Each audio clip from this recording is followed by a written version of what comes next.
Okay, so this is linear relationships 4. We're going to be looking at scatterplots today. Now, scatterplots are kind of an area where linear relationships overlap with some statistics stuff.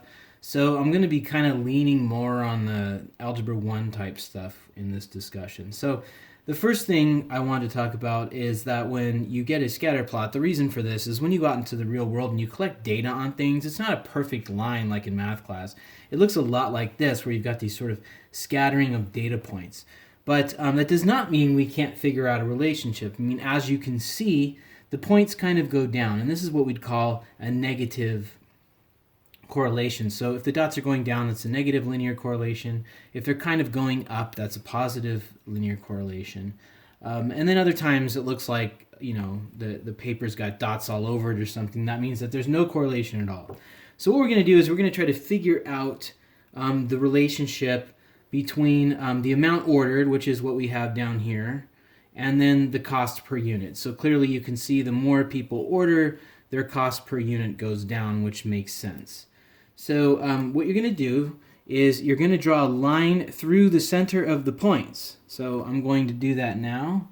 So you get a ruler and you kind of go through the middle like this, and you draw a line. Now, when you draw a line, you want to make sure you go through the center of the points. I'm going to talk about selecting 2 points right now. And a lot of times what happens is students want always there to be 2 points on their line so that they can do the line formula. But sometimes that doesn't happen. Sometimes you might draw a line through the center of the data, and it's not really touching any points. There's just some points that are close. In this particular case, I'm lucky. I kind of ran my line through the center, so there's kind of some on the top of it and some below it. This is kind of what you want. And then what I'm going to do is I'm going to select 2 of the points that are either touching the line or very close to the line. Now when I do this, I like to pick points that are kind of far apart from each other. I don't like them when they're really, really close. So if I look, you can actually see this one's touching the line right here. This one's touching the line right here. But those 2 are kind of close. So what I'm going to do is I think I'm going to select this one. And then I'm going to select this one down here, which is touching the line.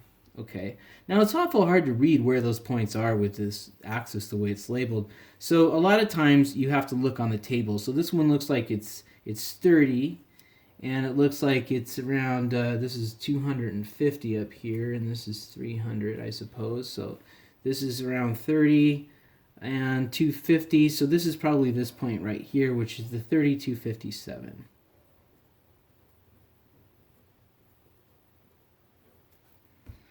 Okay, and then I have this other point here, which looks like it's a little past 45, so it's probably this 46 one over here.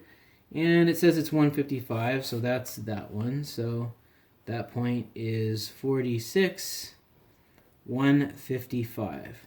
Okay, so what we're going to do now is the same thing we did if you looked at Linear Relationships 3 video on this channel. We're going to figure out what the line formula is that goes through these 2 points. So what I'm going to do is I'm going to put them both on one of these tables here, and I'm going to figure out the slope first. So this is 46, and what was that, 155. Okay. All right, so my delta y is 257 minus 155. Is equal to 102, and my delta x is going to be 46, it's 30, 16. Okay, so this went down 102 and it went over 16. So my slope is negative 102 divided by 16. So I'm going to go ahead and put that in here. When you're doing this, be aware you are definitely going to want to have a calculator because things are not going to turn out nice and neat. So this comes out being around 6.375. So when you do scatter plots, you can definitely expect a lot of decimals and stuff, but since we're just getting sort of a general model of what's going on, it's okay if I call this negative 6. So I'm just going to say that the slope is negative 6. So that's my slope. So now what I'm going to do is I'm going to use y equals mx plus b. I think I'll use this point here. So I'll put 257 equals negative 6 times 30 plus b. So I'm going to get 257 is equal to negative 180 plus b. And if I add that to my 257, I get 437. All right, so right now, my rule, which is what number 1 is asking me, it's saying, so my total cost per unit would be negative 6 times A plus 437. Now, before I move on, a note about that B term. So the B term is where my line is going to intersect the y-axis, and this says it's 437. You can see that this only goes up to 350, so I can't even see where this intersects with the vertical axis there. But when you do this on your own, if you can, always make sure after you do your rule that your B term sort of matches what the picture is doing, but there's no way for me to verify that that's what's happening here.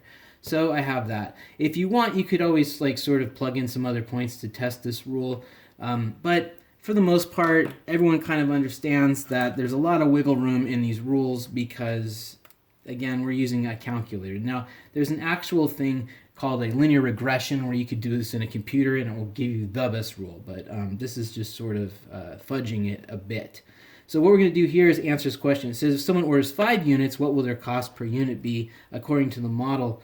So you get questions like this. So I'm going to go ahead and just plug in a 5, I guess. Just like our other questions that are shown on all the linear relationship videos on this channel. So that would be C is equal to, this is a negative 30, that's a 437, so 407. If someone orders 60 units, what will their cost be? You could just plug in 60, but you could see pretty much where it's going from here. But that's pretty much how you find the rule. Once you find the rule, you're asked a bunch of the same questions that you normally are when you're working with the other linear relationships type questions. So that's how you find the rule for a scatter plot.